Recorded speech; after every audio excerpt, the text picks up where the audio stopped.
you should hate the Muslims, you should hate the Palestinians. They say, like disgusting terrorist supporters that they are. Bad actors are using the horrific attack on the Jewish community in Sydney, Australia for their own anti-Palestinian and Islamophobic agendas, and we have more. But Cenk, are you surprised by this development? No, I'm furious about it. I'm not at all surprised. Of course, Netanyahu came out and said 3 separate outrageous things. We're gonna show them to you in a minute, but then the only people who might be worse are bought American politicians who serve Israel, who jumped into this thing to smear all Muslims because they're deeply racist bigots who I'm going to say much worse things about in a minute. Well, let's start with Netanyahu. Israeli Prime Minister Benjamin Netanyahu wasted no time in politicizing the Bondi beach shooting. One of the first things he did was blame the attack on Australians calling for a Palestinian state. Take a look. On August 17th, about 4 months ago, I sent Prime Minister Albanese of Australia a letter in which I gave him warning that the Australian government's policy was promoting and encouraging anti-Semitism in Australia. I wrote, "Your call for a Palestinian state pours full fuel on the anti-Semitic fire. It rewards Hamas terrorism. It emboldens those who menace Australian Jews and encourages the Jew hatred now stalking your streets. Your government did nothing to stop the spread of anti-Semitism in Australia. You did nothing to curb the cancer cells that were growing inside your country. You took no action. You let the disease spread. And the result is the horrific attacks on Jews we saw today. But it requires the action of your government, which you're not taking. And you have to, because history will not forgive hesitation and weakness.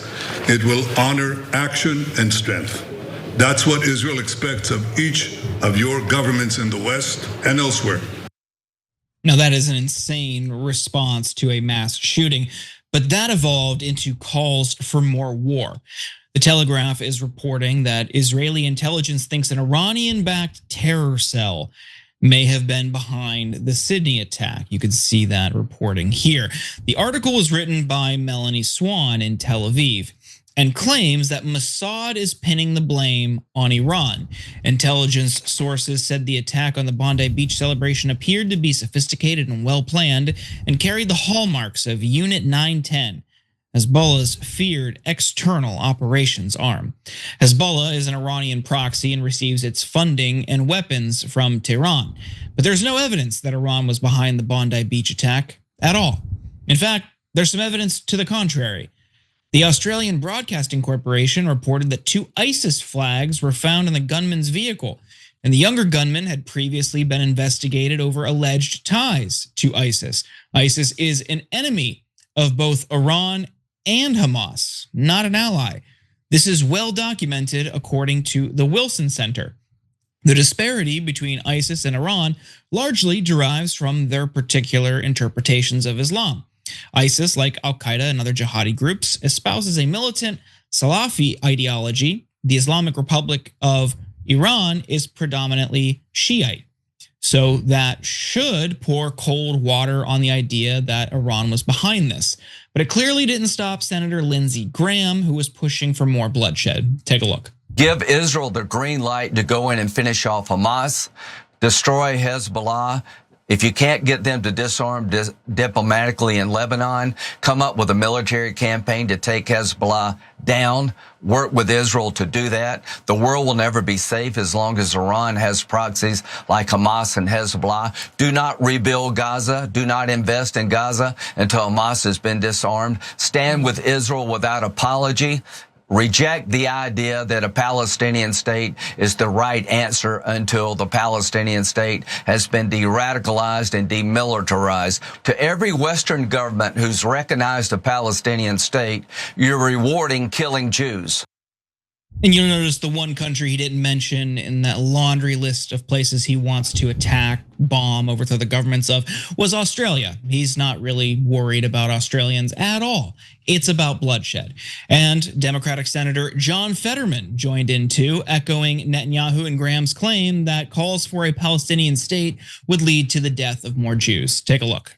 Lindsey Graham was with me, your colleague from South Carolina, who said a warning to anyone who is trying to say that there should be a Palestinian state. If you create a Palestinian state, what you will get are more killings of Jews. Do you agree? Absolutely. It's an absolute betrayal for Israel and for the worldwide Jewish community, like whether it's France or Australia or any of these nations, our Western allies now calling for a two-state solution when Hamas refuses to disarm and are actively trying to kill Jews. I can't imagine why anybody would do that at this point. That is not the appropriate reward after 10-7. Now, just to note, John Fetterman's residents, his constituents in Pennsylvania, are on the precipice of facing higher healthcare premiums because of his vote to end the shutdown, in part with a few other Democrats in the Senate. Shouldn't that be your top priority, John? Other American lawmakers were even more blatant in their Islamophobia. Senator Tommy Tuberville posted on X, "Islam is not a religion, it's a cult. Islamists aren't here to assimilate, they're here to conquer. Stop worrying about offending the pearl clutchers. We've got to send them home now or we'll become the United Caliphate of America." Yeah. When Chuck Schumer condemned that post as a disgusting display of Islamophobia, Randy Fine, friend of the show, responded, "Islamophobia isn't real. Fear of Islam is rational. You are a disgrace to the Jewish people." He later also posted, quote, "Mainstream Muslims have declared war on us. The least we can do is kick them the hell out of America." And again, Jank, this is about a story coming out of Australia, but nothing will ever stop them from trying to turn everything into a new crusade against Muslims and Islam. It's just absolutely disgusting. Yeah, so much to go over here. Let's go backwards. So first on Randy Fine. I mean, if anybody said what he says about Muslims in regard to Jewish people, they would have been censured, fired, ridden out of town, canceled forever and ever. I mean, he said, what if we said, kick all the Jews out of America? Mainstream Jews are the problem, okay? Judaism is a cancer. We should nuke Tel Aviv. We should starve Haifa to death. Everyone in Haifa to death, right? If you said that any of those things, obviously your career would be annihilated, as it should be. But this genocidal freak pretends to be a US congressman driving up hatreds towards Muslims across the world, but particularly Muslim Americans, on behalf of his beloved Israel. And he's just as vicious and genocidal as they are. Tuberville is one of the dumbest people in America, of course. What is this? The United States of Caliphate or whatever the hell thing he made up. Guys, come on, man. If you're even in the right wing, you really think the Muslims in America have so much power they're about to take over? Which one? Who? Which super powerful Muslim is about to take over and declare a caliphate? It's obvious nonsense. And everything is projection, right? There is one country that has conquered us, that has legally bribed 94% of our Congress, including Tommy Tuberville, John Fetterman, and Lindsey Graham. There is one country we're not allowed to criticize. There's one country we must give hundreds of billions of dollars to because they've conquered us. And they say you're to shut up and no one is ever allowed to criticize that country. That country is Israel. Who's got more power in America? Muslims or people supporting Israel?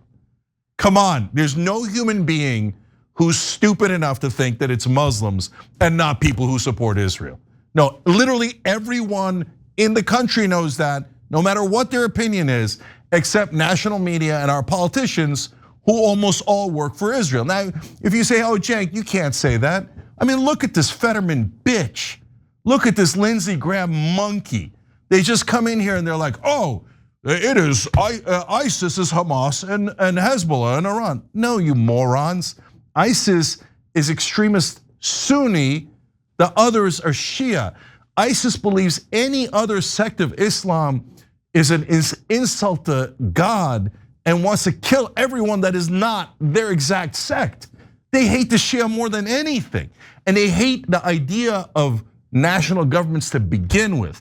And since they challenge the leaders of these countries, Iran is the biggest enemy of ISIS. They do vicious things to ISIS.